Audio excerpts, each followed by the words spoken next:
Hello aspirants, welcome to Daily News Analysis of Indian Express. आज तारीख है 4 जुलाई, so let's get started.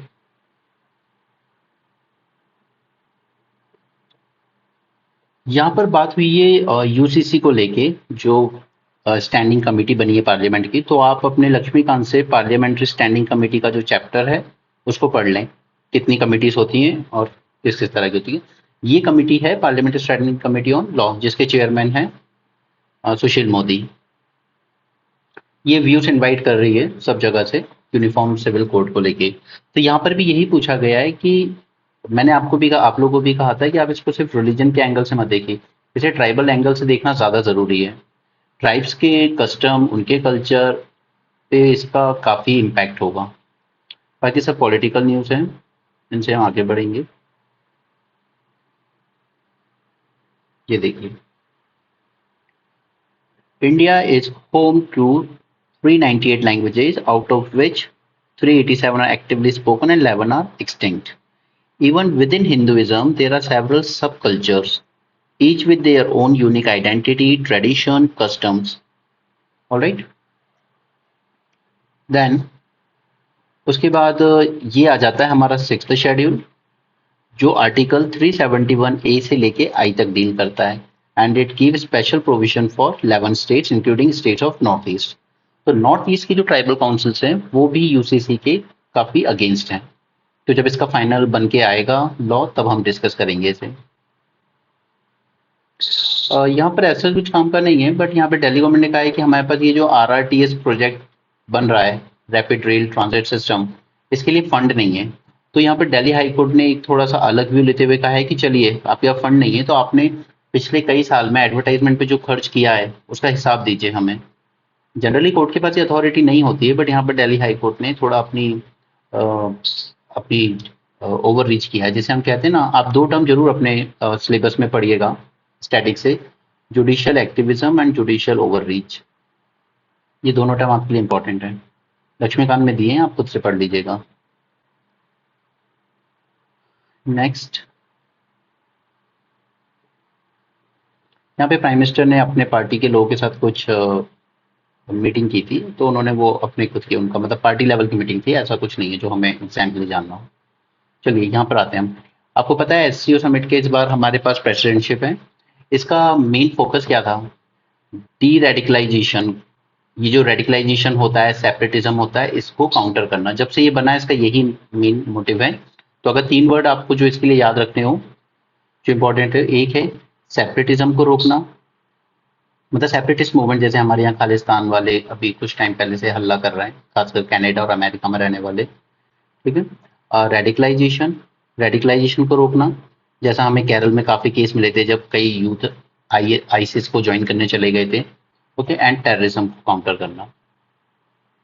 तो अगर आपको इसका SCO का ऑब्जेक्टिव लिखना हो तो इन 3 को काउंटर करने के लिए बना था ये मेनली। ठीक है, चलिए। तो cross border terrorism, cooperation and deradicalisation strategies, promotion of millets and sustainable lifestyle to address climate change and digital transformation.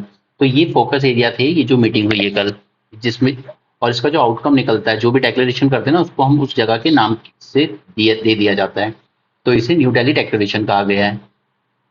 ठीक है। समरकंद उज्बेकिस्तान में, यहीं से बाबर आया था। समरकंद उज्बेकिस्तान में जब लास्ट ईयर हुई थी मीटिंग, तब मोदी जी ने एक वर्ड यूज किया था, it is not the era of war, Putin को कहा था। तो ये काफी हाईलाइट हुआ था, क्योंकि बहुत मतलब ये ऐसे सेंटेंस है कुछ जो आपको अपने आंसर्स में लिखने चाहिए या अपने इंटरव्यू में बोलने चाहिए, तो वो याद रखिएगा। देन इंडिया का एसोसिएशन अगर हम SCO के साथ देखें तो ये 2005 में स्टार्ट हुआ था। As a associate member, observer बने थे हम उस टाइम सिर्फ, और फुल मेंबरशिप हमें मिली 2017 में, हमारे साथ साथ पाकिस्तान को भी मिली। तो इस बार जो हमारी थीम है SCO समिट की, वो है सिक्योर। इस सिक्योर को आप याद रखिए, मेंस में जब आप इस तरह के वर्ड यूज करते हैं तो आपको एक बहुत अच्छा कंटेंट तो मिलता ही है, साथ में आपके आंसर में जो क्वालिटी आती है वो दिखाती है कि आप कितने अच्छे से करंट अफेयर को फॉलो करते हैं। या आपको कोचिंग वाले नहीं दे सकते अपनी उसमें, मैगजीन वगैरह में आपको देखने को नहीं मिलता है, इसलिए आपको अपने नोट्स खुद ही बनाने चाहिए हमेशा।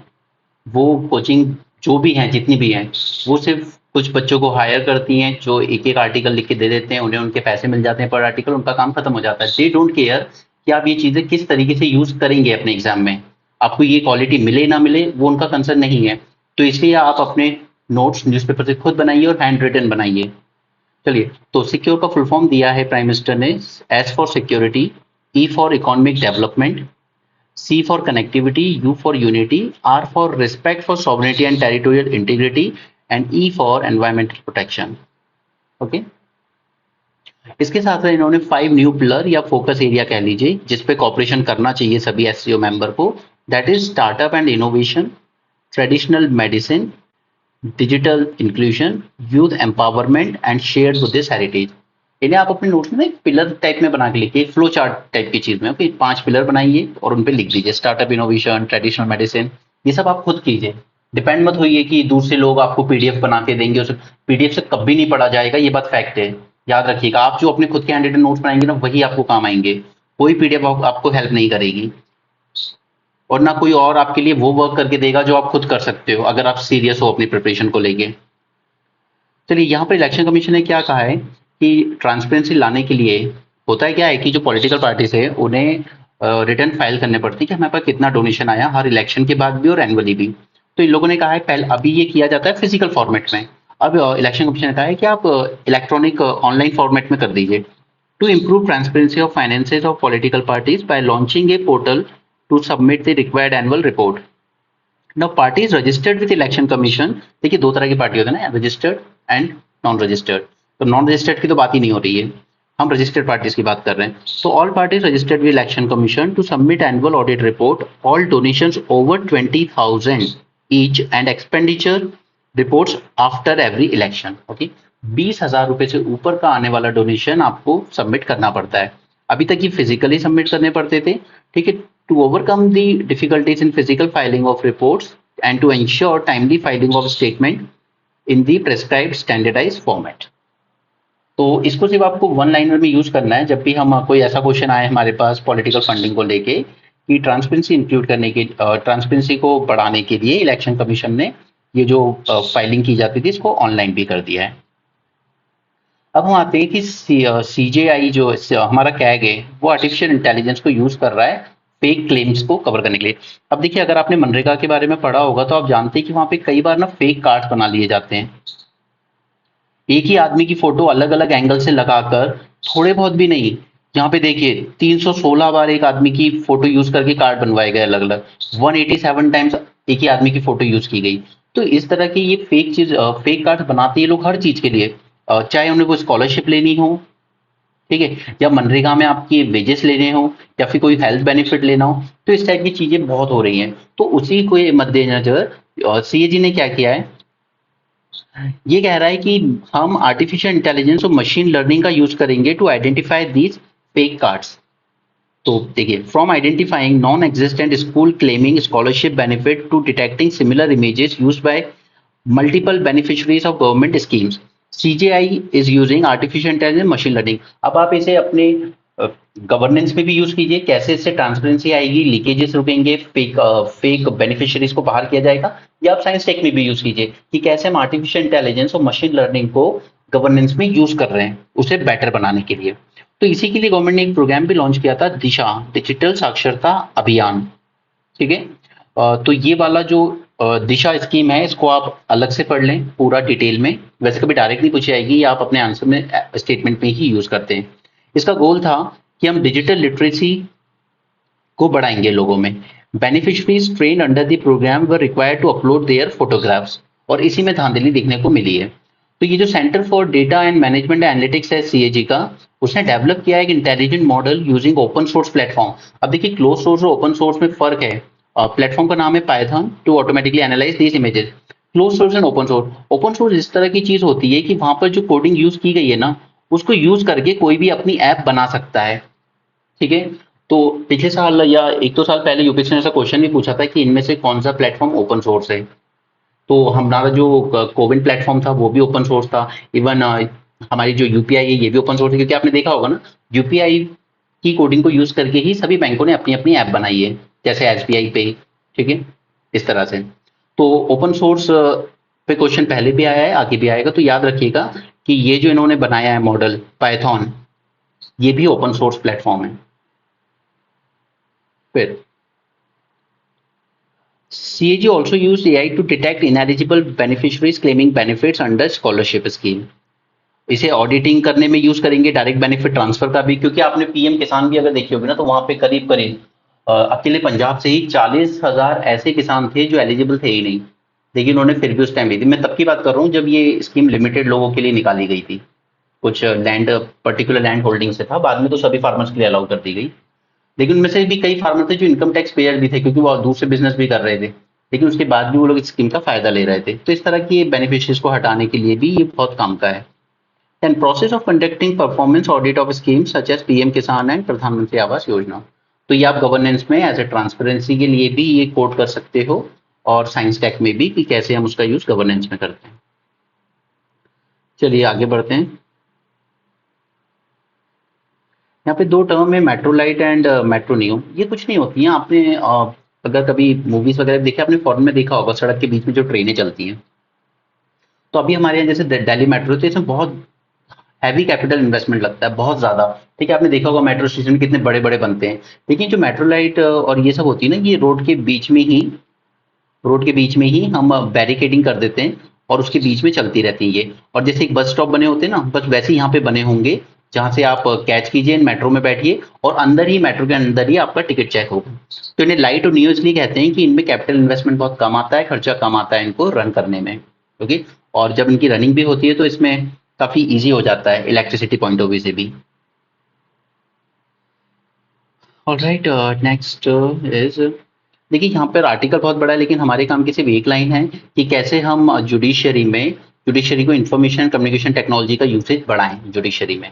ठीक है, ताकि जो पेंडेंसी है केसेस की वो कम हो सके। तो आपने देखा होगा फाइल पे फाइल लगी रहती है, बनती रहती है, और वो उन केसेस का नंबर आते आते सालों लग जाते हैं। कई फाइलें तो दब जाती हैं, तो दबी जाती हैं, वो केस कभी वापस आते ही नहीं है। तो ये सब जो काम मैनुअली हो रहा है ना, ये हमें इस टेक्नोलॉजी के थ्रू करना चाहिए। तो बस वही है, आपको सिंगल पॉइंट अपना, जब भी जुडिशरी पे क्वेश्चन होगा, आपको एक सिंगल पॉइंट अपनी तरफ से ऐड करना है, that the usage of ICT should be adopted by judiciary quickly. Okay, then यहाँ पर एक डेटा है कि 2021 में एनसीआरबी की रिपोर्ट बताती है 51,000 केसेस वर रजिस्टर्ड अंडर पॉस्को एक्ट। तो आप देख सकते हैं कि चाइल्ड अब्यूज कितना ज्यादा कॉमन है हमारे देश में। मैं कॉमन तो नहीं कहूंगा, बट हाँ दिक्कत तो है। यहाँ पे एक काम का है जो आपको प्रीलिम से पूछा जा सकता है कि येलो वेस्ट मूवमेंट क्या थी। तो फ्रांस में हुई थी yellow vest movement against rising prices. Yellow vest कुछ नहीं है कि येलो कलर का कोट पहन के प्रोटेस्ट करते रहते थे, और कुछ नहीं। अब देखिए फिर से वही क्यूएस वर्ल्ड रैंकिंग हम काफी दिन से देख रहे हैं। अब मैं चाहता हूं कि आप इसमें से ये जो इंडिकेटर्स है ना, ये पढ़ लें, क्योंकि पहले जब भी ये बार बार काफी दिन तक आता है ना, तो वो यूपीएससी आपसे एक्सपेक्ट करता है कि आप इन इंडिकेटर्स को जानते होंगे, क्योंकि पहले जब World Bank ease of doing business निकालता था, तब भी वो इंडिकेटर्स पूछे गए थे। तो मैं आपको एक बार बता देता हूँ। पहला है एकेडमिक रेपुटेशन, इसका वेटेज है 30%। वेटेज इंपॉर्टेंट नहीं है, बट एकेडमिक रेपुटेशन कि आपके कॉलेज, आपके इंस्टीट्यूट की रेपुटेशन कैसी है। Employer reputation, faculty student ratio क्या है, सिटेशंस पर फैकल्टी, इंटरनेशनल फैकल्टी रेशियो कितना है, इंटरनेशनल स्टूडेंट रेशियो क्या है, international research network, employment outcome and sustainability. ये आपके इंडिकेटर्स हैं, इनको याद रखें, पूछने के पूरे पूरे चांसेस हैं। और आप अगर ध्यान से देखेंगे तो सिर्फ दो इंडिकेटर, एकेडमिक रिसर्च ये 30% एंड सिटेशंस पर फैकल्टी 20%, इन दो का ही वेटेज 50% हो जाता है। ठीक है, अब एकेडमिक रेपुटेशन की बात जाएगी तो obvious सी बात है कि आप एमआईटी, कैलिफोर्निया यूनिवर्सिटी, इन सबसे कॉम्पीट नहीं कर सकते अभी। ठीक है, दूसरा सिटेशंस पर फैकल्टी, तो उस लेवल की रिसर्च हमारी फैकल्टीज नहीं करती हैं। तो और दूसरा देखिए आप, इंटरनेशनल फैकल्टी आपके यहाँ कितनी है, इंटरनेशनल स्टूडेंट कितने हैं, तो इतने नहीं आते इंडिया में इंटरनेशनल स्टूडेंट भी। ठीक है, तो इस वजह से हमारी यूनिवर्सिटीज यहाँ पे थोड़ी सी मात खा जाती हैं। बाकी ये आर्टिकल ओवरऑल कह रहा है कि अगर आप इसको सिटेशन पर फैकल्टी को इतना ज्यादा एम्फेसाइज करेंगे, तो वो ये बता रहा है कि करीब करीब यहाँ पे देखिए 98% professors and 90% assistant and associate professors are from upper caste itself. अगर आप इसी पे फोकस करेंगे तो फिर आपकी जो इंक्लूसिविटी होनी चाहिए यूनिवर्सिटी में, वो कहाँ से आएगी। ठीक है, तो पूरा आर्टिकल हमारे काम का नहीं है, लेकिन ये जो पैरामीटर्स हैं ये याद रखिएगा। अब एक बार फिर से नेशनल रिसर्च फाउंडेशन पे ये आर्टिकल लिख दिया है, लगभग हर बात हम ऑलरेडी कर चुके हैं पिछले 2-3 वीडियो में, देख लेते हैं फिर से। Science and engineering research board है, जिसे क्रिएट किया गया था by an act of parliament in 2008, यानी कि ये एक स्टैट्यूटरी बॉडी था। ये सब्स्यूम कर दी जाएगी एनआरएफ के अंडर में। और इस एनआरएफ का एडमिनिस्ट्रेटिव कंट्रोल किसके हाथ में होगा? Department of science and technology के। ठीक है, इसका जो गवर्निंग बोर्ड होगा उसे प्रिसाइड करेंगे खुद प्राइम मिनिस्टर, और 2 वाइस प्रेसिडेंट होंगे, that is minister of science and technology and minister of education. ये दोनों वाइस प्रेसिडेंट होंगे। इसका गोल, इतने दिन से मैं पढ़ा रहा हूँ, अगर आपने लिख लिया है तो ये सब बातें दोबारा लिखने की जरूरत नहीं है। वही है, foster collaboration among academic and research institution, industry and government departments. NRF will play a pivotal role in seeding, nurturing, and promoting research, innovation, and development across universities, college, research institution, and research and development laboratories. इसका initial budget रखा गया है 50,000 और ये period है 5 साल का, 23 से 28 तक। और फिर इसमें 70% बजट आएगा प्राइवेट सेक्टर्स के through as a research investment. एक प्राइम मिनिस्टर का एक काउंसिल है, prime minister science technology and innovation advisory council, तो इसके बारे में आप थोड़ा डिटेल में पढ़ लेना। ये बात भी हम पहले कर चुके हैं। इंडिया स्पेंड करता है 0.7% of GDP on research and development, China spend करता है over 2%, USA spend 2.8%, Israel spend around 4 to 6%. NRF is also expected to promote democratization of science funding and funding to find scientific solution to some big problem facing our society. ये सब बोल बच्चन होते हैं जो आप अपने आंसर में लिख सकते हैं। Collaboration of science between industry and academia is expected to prosper NRF से। NRF will also encourage young researchers who have gone abroad to their PhD or postdoctoral work to return to India and intellectual capital will increase। तो ये intellectual capital word याद रखिएगा। अब यहाँ पर कुछ ज़्यादा काम का नहीं है, बस एक चीज़ है कि हमारा टारगेट है सिकल सेल एनीमिया को एलिमिनेट करने का बाय ईयर 2047, जब हमारी आज़ादी को 100 साल होंगे। अगर देखिए आपको सिकल सेल एनीमिया पे पूरा समझना है कि ये होता क्या है, तो आप मुझे कमेंट सेक्शन में बता दीजिएगा, मैं इसको कल के लेक्चर में करवा दूंगा आपको। ठीक है, क्योंकि ये किस तरीके से काम करता है ये आपको पता होना चाहिए, और या आप खुद से पढ़ लीजिए वो भी ठीक है।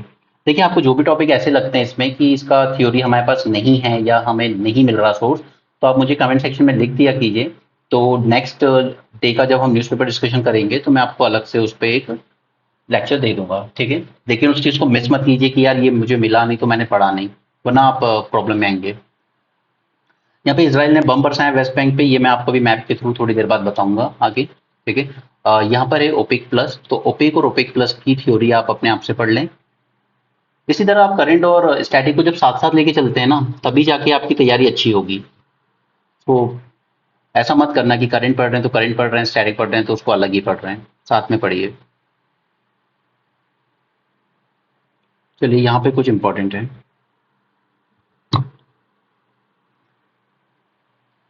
इंटरनेशनल सीबेड अथॉरिटी, ये यूनाइटेड नेशन की एक बॉडी है जो रेगुलेट करती है वर्ल्ड ओशन फ्लोर। ठीक है, समुद्र के अंदर जो फ्लोर है उसको। तो यहाँ पे क्या हो रहा है कि डीप सी माइनिंग की बात की जा रही है। डीप सी माइनिंग होती क्या है कि आप ओशन की फ्लोर से कई मिनरल डिपॉजिट और मेटल्स की माइनिंग करते हैं। जमीन की तो आपने माइनिंग कर मारी है सब, अब हम समंदर के अंदर जाके माइनिंग करेंगे। तो यहाँ से हमें 3 चीजें मिलती हैं। डिपॉजिट रिच पॉलीमेटेलिक नोड्यूल्स, जिसे हम PMN भी कहते हैं, पॉलीमेटेलिक नोड्यूल्स। इसके अलावा sulphide deposits and stripping cobalt crust from the rock. तो इन सब में से हमें मिलता क्या है? इन सब में से हमें मिलते हैं निकल, रेयर अर्थ मिनरल्स, कोबाल्ट और भी कई सारे जो बैटरीज में यूज होते हैं, सेलफोन में यूज होते हैं, कंप्यूटर्स में यूज होते हैं। देखिए सी फ्लोर माइनिंग की जो टेक्नोलॉजी है वो अभी भी इवॉल्विंग स्टेज में है, इतनी कोई ज़्यादा अच्छी टेक्नोलॉजी अभी तक डेवलप कर नहीं पाए। ठीक है, इवॉल्व हो रही है धीरे धीरे, कोशिश कर रहे हैं। ठीक है, तो अब यहाँ पर कुछ टर्म्स आते हैं जो अगर आपने यूएन क्लॉज नहीं पढ़ा है, यूएन लॉज ऑन सी, तो आपको समझ में नहीं आएगा शायद। तो देखिए अगर जैसे मान लीजिए इंडिया की टेरिटरी है, तो यहाँ से लेके EEZ तक टेरिटोरियल वाटर, पहले 12 नॉटिकल माइल्स तक, फिर अगले 200 तक EEZ होता है। उसके बाद जो बचता है ना उसे हम कहते हैं इंटरनेशनल वाटर्स। तो ये EEZ तक का तो जो देश की बाउंड्री है वो देश खुद अपने लॉ बना के रेगुलेट करता है, लेकिन इंटरनेशनल वाटर को में कैसे काम करना है, क्या रेगुलेशन होना चाहिए, वो रेगुलेशन डिसाइड करता है United Nation Convention on Law of Sea. Okay, अगर आपको ये सब डिटेल में पढ़ना होगा तो ये मैं कभी किसी और लेक्चर में करवा दूंगा आपको। ठीक है, फिलहाल के लिए याद रखिए कि इंटरनेशनल वाटर्स को रेगुलेट करने के लिए बॉडी है United Nation Convention on Law of Sea. अब इसके कंसर्न क्या है? डीप सी माइनिंग में अगर आप जाते हैं तो वहां पर आप एक तो उसका इकोसिस्टम डैमेज करोगे, कोरल्स हैं, फिशेस हैं, ये सब डैमेज होंगी। ठीक है, कई ऐसे जीव हैं जो सिर्फ साउंड वेव से ट्रेवल करते हैं, वो कांट सी, तो आप जो नॉइज होंगी, वाइब्रेशन होंगे, लाइट पोल्यूशन होगा, इससे इवन उनकी जो मीटिंग होती है, ठीक है, उस पे भी अफेक्ट पड़ता है। जैसे हमारे यहाँ पे जो टर्टल्स हैं गहीर माथा में, ठीक है, उसके लिए वहां पे लाइट पोल्यूशन की वजह से उनकी जो मीटिंग है उसमें दिक्कत आ रही है। और यहाँ पे एक टर्म है सेडिमेंट प्लूम्स। ये क्या होता है कि जब आपने एक बार मिनरल एक्सट्रैक्ट कर दिया तो जो स्लरी बचती है वेस्ट, वो आप वापस से समंदर में फेंक दोगे तो वो पूरा डैमेज करेगा वहां पे। फिर यहाँ पे एक आर्टिकल इसमें कुछ काम का नहीं है। यहाँ पे एक लॉर्ड लैंसडाउन उस टाइम के हमारे वाइस रॉय हुआ करते थे 88 से 94। जब मैं आपको मॉडर्न इंडिया पढ़ाऊंगा तो मैं आपको हर एक वाइस रॉय का अलग अलग नोट करवाऊंगा। फिर यहाँ पर ये पूरा आर्टिकल मत पढ़ना, don't waste your time in this, क्योंकि वो सब बोल बच्चन है कि रशिया का इन्फ्लुएंस कम हो रहा है सेंट्रल एशिया में और चाइना का बढ़ रहा है। तो इसका एक एग्जाम्पल क्या है कि जब रशिया ने अनाउंस किया था कि हम यूक्रेन के Donetsk, Kherson, Luhansk and Zaporizhzhia region को एनेक्स करेंगे, तो कजाकिस्तान ने खुल के विरोध किया था कि हम आपको इस पे सपोर्ट नहीं करते हैं। तो जैसे जैसे रशिया का इन्फ्लुएंस कम हो रहा है, वैसे वैसे चाइना का इन्फ्लुएंस इन चीजों इस रीजन में बढ़ रहा है, सेंट्रल एशिया में। क्योंकि ये लोग पहले रशिया पे डिपेंड इसलिए थे कि Russia as a security provider, क्योंकि ये सब यूएसएसआर का पार्ट रहे हैं। तो जब यूएसएसआर ब्रेक भी हो गया था तो Russia still a nuclear power, तो ये लोग भरोसा करते थे कि ये सिक्योरिटी प्रोवाइडर का काम करेगा हमारे लिए, ठीक है। लेकिन जिस तरह का बिहेवियर रशिया ने यूक्रेन के साथ किया है, उसके बाद कहीं ना कहीं ये देश भी ज्यादा खुश नहीं है और इकोनॉमी के लिए ये डिपेंड करते हैं चाइना पे। अभी मैं आपको मैप दिखाऊंगा आगे, तब आपको और अच्छा समझ में आएगा। क्योंकि यहाँ पे बहुत सी पॉसिबिलिटीज हैं इंडिया के लिए भी, क्योंकि जैसे ये रशिया से दूर जा रहा है, ये इकोनॉमिक पार्टनर्स ढूंढ रहा है अपने लिए, तो इंडिया के पास ऐसा चांस है कि आप इसमें इनके साथ और बेटर इंगेज कर सकते हैं। China will provide infrastructure, pipeline, building, transmission line. इनका इंफ्रास्ट्रक्चर में बहुत इन्वेस्ट कर रखा है चाइना ने, लेकिन कई बार डिमॉन्स्ट्रेशन भी देखने को मिले हैं किर्गिस्तान, कजाकिस्तान में चाइना के अगेंस्ट। और ये डिमॉन्स्ट्रेशन क्यों हुए, लेट मी टेल यू। देखिए चाइना क्या करता है, जब वहां पर आता है इन्वेस्ट करने, तो वो रॉ मटेरियल खुद लेके आता है अपना, ठीक है, अपने देश से, मैन पावर खुद लेके आता है, वर्कर्स, ठीक है, सब कुछ ये खुद लेके आता है, फिर वहां इन्वेस्ट करता है, वहां की गवर्नमेंट से कीमत लेके, यानी कि जनता के टैक्स का जो पैसा है वो लेके अपने देश चला जाता है। तो लोगों की शिकायत ये होती है कि ना तो हमारे लोगों को वर्क मिल रहा है, ठीक है, ना हमारा कोई ऐसा सामान यहाँ पे सेल हो रहा है। अब सपोज कीजिए आप, आपके शहर में कोई बिल्डिंग बन रही है, कोई गुजरात की कोई कंपनी आके वहां पे बना रही है, ठीक है, वो वर्कर खुद लेके आ रही है, वो रॉ मटेरियल जो सीमेंट, ईंट वगैरह होना है, पेवर ब्लॉक लगने हैं, टाइल्स लगने हैं, वो सब वहीं से लेके आ रहे हैं। तो आपकी सिटी को उससे क्या फायदा हुआ फिर, ठीक है ना। तो आपके यहाँ पे बिजनेस बढ़ा कि हमारे यहाँ रॉ मटेरियल सेल होगा, ना आपकी मैन पावर, आपके यूथ को वहां पे जॉब मिला। तो ये जो बिहेवियर है चाइना का, इसके अगेंस्ट ये सेंट्रल एशियन कंट्रीज में काफी प्रोटेस्ट होता है कि आप सिर्फ हमारे रिसोर्सेज आके एक्सप्लॉइट कर रहे हो और सारा प्रॉफिट खुद ले जा रहे हो, हमें कुछ नहीं मिल रहा, सिर्फ हमारे जो कैपिटल है, एसेट है, वो जा ही रहा है यहाँ से। सेम बिहेवियर चाइना का वहां पर भी है, अफ्रीका में भी, तो वहां पर भी कई बार प्रोटेस्ट हुआ है इसके अगेंस्ट। अब देखिए एक टर्म है डार्क पैटर्न, ये कुछ दिन पहले भी न्यूज़ में था, लेकिन मैंने इसे डेलिबरेटली अवॉइड किया था क्योंकि ये मैं आपको डिटेल में कराना चाहता था। अब क्या होता है, ई कॉमर्स कंपनीज जो है ना, दे इनको कहा है सेंटर ने कि आप ये डार्क पैटर्न यूज मत कीजिए अपने प्लेटफॉर्म पे, क्योंकि कस्टमर को ना डिसीव करता है, मैनिपुलेट करता है। अब देखिए आप जब कोई वेबसाइट खोलते हैं, आप देखते होंगे कि कुछ सडनली कोई एडवर्टाइज पॉपअप हो जाती है और उस पर कैंसिल का मार्क भी एक कोने में इतना छोटा बना होता है कि अगर आप उसको कैंसिल भी करेंगे ना तो दूसरा एडवर्टाइजमेंट पॉपअप हो जाता है, ठीक है। तो ये जो है ना, ये आपको मिसगाइड करता है कि आप ढूंढने कुछ और गए थे, कुछ और पॉपअप हो गया, फिर आप उसको देखने लगे। तो ये जो dark patterns e commerce companies use कर रही हैं, इसके अगेंस्ट सेंटर ने इनको वार्न किया है कि आप ये सब मत कीजिए, ठीक है। और ये जो टर्म है, इसको कॉइन किसने किया था, ये याद रख लीजिए, हैरी ब्रिंगनल। वेबसाइट और apps make their user do things that user do not intend to do और वुड नॉट डू अदरवाइज। अब इसके बाद एग्जाम में अगर आता है डार्क पैटर्न किस चीज से रिलेटेड है, तो वो ई कॉमर्स वेबसाइट से रिलेटेड है। जैसे अगर मान लो आपने कहीं एक बार आईपैड सर्च किया, ठीक है, आप अगर मान लो आपने गूगल भी किया था ना कहीं आईपैड, उसके बाद अगर आप यूट्यूब भी खोलेंगे तो वहां पे ऊपर एडवर्टाइजमेंट आने लगते हैं आपको, दिस आईपैड, दैट आईपैड। मतलब हम जो सर्च करते हैं ना, उसको ट्रेस करके ये लोग हमें वही चीजें और रेकमेंड करने लगते हैं, यानी कि वो हमारा डेटा यूज कर रहे हैं पूरी तरह। अब यहाँ पे आप ये याद रखिएगा, ये टर्म्स अगर डायरेक्ट पूछे हैं कि ये टर्म्स किस चीज से रिलेटेड है, तो ये डार्क पैटर्न से रिलेटेड है। Okay, there are 9 type of dark patterns. False urgency याद नहीं रखने डिट्टो, लेकिन एक नजर में रखिए क्योंकि यूपीएससी इस तरह से पूछता है, 3-4 नाम देखिए कि ये किस चीज से रिलेटेड है।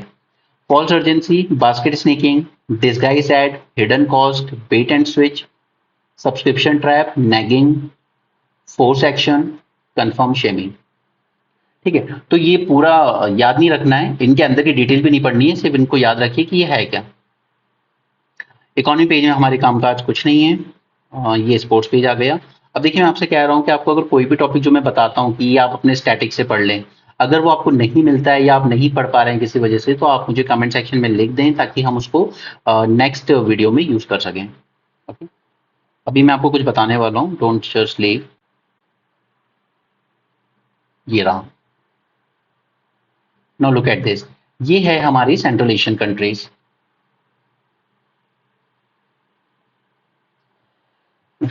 ऊपर रशिया है यहाँ पर, सॉरी, दिस इज रशिया। ठीक है, इधर है चाइना, यहाँ है अफगानिस्तान, ये पाकिस्तान और ये इंडिया। अब बात ये है कहने की कि हम इंडिया से अगर सेंट्रल एशिया के साथ कोई ट्रेड भी करना चाहें तो बीच में पाकिस्तान आ जाता है और अफगानिस्तान आ जाता है, और पाकिस्तान हमें इजी एक्सेस देता नहीं है ट्रेड करने का सेंट्रल एशियन कंट्रीज के साथ। पहली बात। दूसरी बात, चाइना यहाँ पे बॉर्डर शेयर कर रहा है, इसीलिए इसका जो इकोनॉमिक एंगेजमेंट है इन कंट्रीज के साथ बहुत बढ़ता जा रहा है। इवन चाइनीज ने इन देशों में आके एग्रीकल्चर लैंड खरीदे हुए हैं, यहाँ पे वो एग्रीकल्चर कर रहे हैं अपनी हाईटेक टेक्नोलॉजी से। क्योंकि इस तरह का, इस लेवल का एंगेजमेंट कर रहे हैं ये लोग। इनकी कैपिटल बहुत इंपॉर्टेंट है और लोकेशन।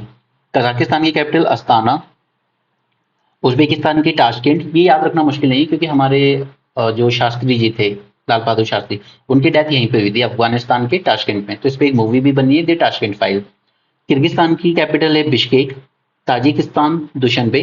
ताजिकिस्तान ये कंट्री है जहाँ पे हमारे इंडियन एयर फोर्स का एक एयरबेस बना हुआ है, कि यही एक कंट्री है बस, और कहीं फॉरेन कंट्री में हमारे एयरबेस नहीं है, सिर्फ ताजिकिस्तान में है। तुर्कमेनिस्तान की कैपिटल है Ashgabat. Okay, so that's it.